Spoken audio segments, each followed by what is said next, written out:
केंद्र आणि राज्यामध्ये हिंदू धर्मांचं संरक्षण करणारी सत्ता आहे। आता पुढील काळात होणाऱ्या निवडणुकीत अहिल्यानगर मनपावर देखील हिंदू धर्म विचाराची सत्ता बसवणार असल्याचं शहर लोकप्रतिनिधी म्हणत होते। त्याचा किरण काळे यांनी चांगलाच समाचार घेतलाय। काँग्रेसमधून बाहेर पडलेल्या आणि शिवसेना उबाठा गटाच्या वाटेवर असणाऱ्या काळे यांनी हिंदूंच्या प्रश्नांवरून आक्रमक भूमिका घेतली। काळे म्हणाले, शहरांमध्ये हिंदूंना अनेक अडीअडचणींना सामोरं जावं लागतं।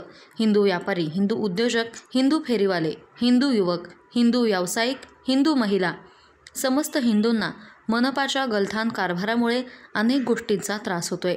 याआधी हिंदू धर्म नव्हे तर कोणत्या विचारांची सत्ता मनपावर होती, असा सवाल करत किरण काळे म्हणाले, हिंदूंना होणारा त्रास थांबला नाही तर त्यांना त्यांची जागा दाखवून देऊ।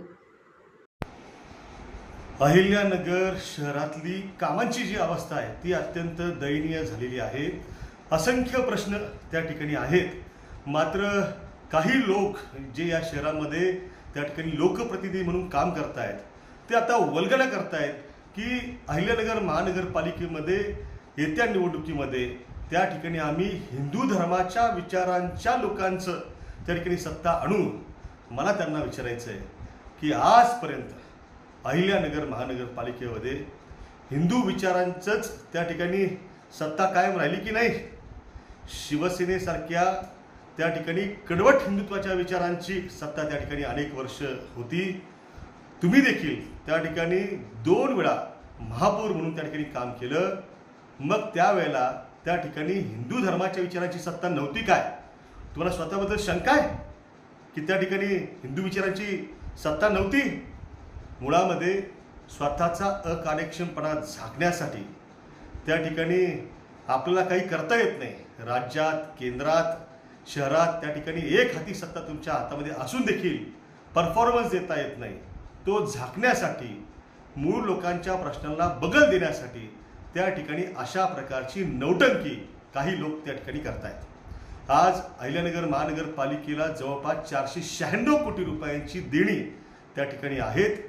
त्यापैकी जवळपास 204 कोटी रुपयांची देणी जी आहेत ती तातडीने दिली पाहिजेत। अत्यंत खेदानं हे सांगावं लागतं की शहराचा पाणी पुरवठा जो आहे त्या संदर्भातलं जवळपास 11 कोटी रुपयांचं देणं हे थकलेलं असल्यामुळे पाटबंधारे विभागानं मनपाला त्या ठिकाणी पत्र पाठवलंय आणि सांगितलं की हे 11 कोटी जर भरले नाही तर आम्ही त्या ठिकाणी शहराचा पाणी पुरवठा खंडित करू। जर असं झालं तर त्या ठिकाणी आमच्या शहरातील आमच्या ज्या काही लाडक्या हिंदू भगिनी आहेत त्यांनी पाण्यासाठी हंडा घेऊन कुठं जायचं, कोणत्या विहिरीवरती जायचं, नदीवर जायचं? सिन्हा नदीला पिण्याच्या पाण्याची सोय आहे काय? त्याचं गटार त्या ठिकाणी करून ठेवलेलं आहे। नदी ही माता असते, त्याची सुद्धा स्वच्छता आपल्याला राखता येत नाही।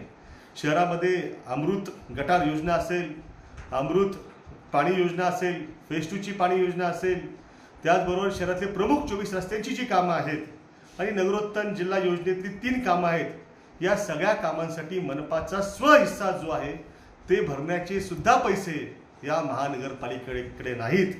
शहराच्या मनपाचं प्रस्तावित रुग्णालय जे आहे ते सुद्धा पैशांअभावी रखडलेलं आहे। नाट्यगृहाचा सांगडा आहे तो तसाच आहे। मध्यंतरी त्या ठिकाणी जाऊन फोटो सेशन केलं गेलं, सांगितलं गेलं की आम्ही करतोय लगेच काम सुरू, अद्यापही काम सुरू झालेलं नाही। महानगरपालिकेला आता कटोरा घेऊन त्या ठिकाणी भीक मागण्याची वेळ या लोकांनी आणलेली आहे।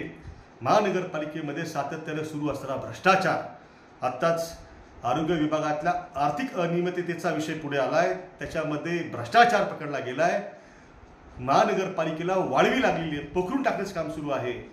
हे फक्त टोक केसवीचं जर याच्या खुलत गेलं तर जवळपास सगळ्याच विभागांमध्ये त्यामध्ये मोठ्या प्रमाणावरती भ्रष्टाचार झालेला सापडेल आणि शहराला गिळून टाकण्याचं काम त्या ठिकाणी सत्तेच्या माध्यमातून तुम्ही करत आहात। मला तुम्हाला सवाल विचारायचा आहे की या शहरातले आमचे हिंदू व्यापारी असतील, हिंदू फेरीवाले असतील, हिंदू त्या ठिकाणी उद्योजक असतील, हिंदू युवक असतील, आमच्या हिंदू भगिनी असतील, या सगळ्यांना तुमचं राज्यात, केंद्रात आणि शहरात देखील एक हाती वर्चस्व असून आणि तुम्ही नको त्या वल्गना करत असून सुद्धा आमचा हिंदू त्या ठिकाणी धोक्यामध्ये, आमच्या हिंदूंचे प्रश्न जे ते तुम्ही मार्गी लावा।